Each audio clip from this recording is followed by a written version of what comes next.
Hi everyone. So welcome to this quarter's rental tracker. Now we typically do either a Rightmove or a Zoopla report based on the either rental market or the actual buy-to-let market as a whole. But we can see this was recently published last month in regards to the rental market. And there's a big plus point for city centres and as they start to recover. Now, what we've seen is we have seen that over the period of COVID, we've seen sort of city centres lose out to areas outside the suburbs with gardens, but that's a certain type of property. So, for example, if you had a couple with a baby or a young family in the city centre due to job commitments, what we've typically found is those people, especially and it's more so 3 bedrooms, they have moved out to get more space. They have moved out to get the garden space as well, the exteriors. But as they've come back, what we've noticed is a difference because people are coming back to work. What we have noticed is that people are looking for outside space, whether that be communal areas, whether that be a balcony.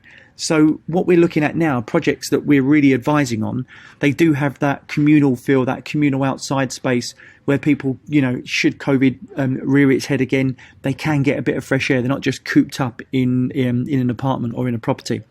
So look, without further ado, let's head down to sort of like what's happening. So you can see here that national rents outside of London have reached another record and are now over sort of £1,000 per calendar month. They're actually 2.6% higher now than they were in the first quarter of the year, and 6.2% higher than this time last year. Now, it's pretty fascinating that London is the only region where the rents are lower than this time last year. Now, we're a big advocate of London. We think London's fantastic, but it hasn't been a great buy-to-let property market for the last 5-6 years. We do think that's turning. We do think that's starting to change, but it's still predominantly in the north where things are really starting to happen. So as we sort of dip down here, you can see sort of like the average rent per month, what it was previously. You can see the quarterly changes. But it's really key to start seeing where these properties are actually really pushing the boundaries. As I say, to me and to everyone else, it's outside of London where things are happening. If we look at the quarterly trends tracker, now this is based on sort of close to 500,000 properties, it actually reveals the number of prospective tenants contacting agents is actually 10% higher.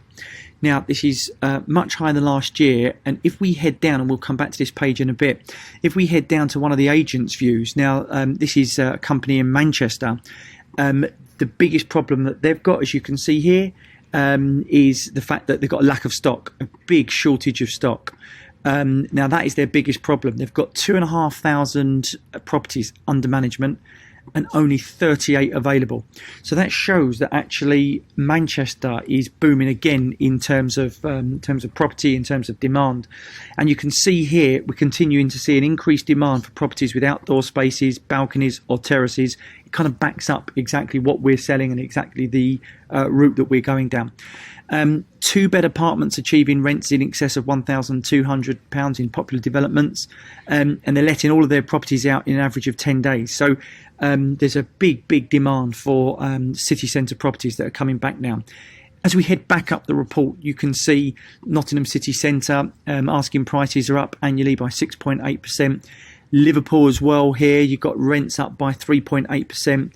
So again, it's really only in London that's down 6.8% and Edinburgh are down 4% that are actually yet to recover.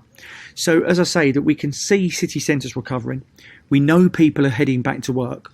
We know people eventually got to go back to the office, whether they like it or not.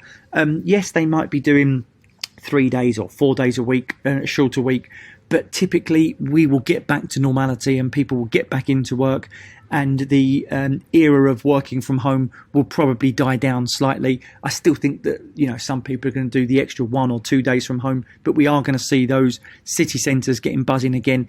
And the reality is the demographic that we're aiming for, that young demographic, they want to be in the hub of it. They want to be close to bars, shops, restaurants, and they want to be having social interaction. Most people who are in their sort of mid to late 20s, they don't want to be sort of on their own, cooped up indoors. They want to be having social interaction and social gatherings, going out for drinks, dining and things like that. So that is kind of the city centre where it's happening. we can see, as I say, the main city centres here. You've got your Nottingham, Liverpool, Bristol, Newcastle, and so on, and you can see that the majority of them are up. So as I say, we head down right the way through from Nottingham from 6.8 down to London. But you can see whatever city you pick, the majority of the north have increased. Now, okay, Manchester's only 0.4% annual change, but the demand, this is the key, the demand is actually 37% higher, and that's really going to start kickstarting the overall price increase in Manchester. And you're still looking at, as I say, Manchester being one of the top rental markets. Again, Liverpool's great; it's 3.8% up rental wise and 15% up demand. But overall, it's still lower than Manchester in terms of the asking price. But again, so is the property purchase price as well. So as we head down to some rental hotspots, the majority of these are going to be sort of secondary areas, secondary towns or cities. It's still the main cities, though, that I would recommend people do, having a buy-to-let, because it's the growth combined with the actual rental market that's key there. So as you can see, it's been a big change over the last year or so. Things have really started to dramatically increase. And you can see the trends tracker here. You've got the Northwest, it's up sort of 6.9%. Yorkshire, a place like Leeds, Sheffield, again, got 6.9% as well. So overall, we're looking fantastic in terms of the rental market. It's a lot more buoyant than it was, and hence why we still feel that the buy-to-let is the way forward. And as I say, with rentals going the way they're going, demand increasing as much as it is, we feel this is only going to get better over the coming years, especially as COVID starts to get a little bit more under control. We know we've got a winter coming up, but then heading into next year, we feel that we've got a really good, strong, secure rental market. And anything you need from any of our brokers, as I say, don't hesitate to call in at any point. And if you want a bit more detail about this, feel free to give us a shout and we can run through this in more depth with you.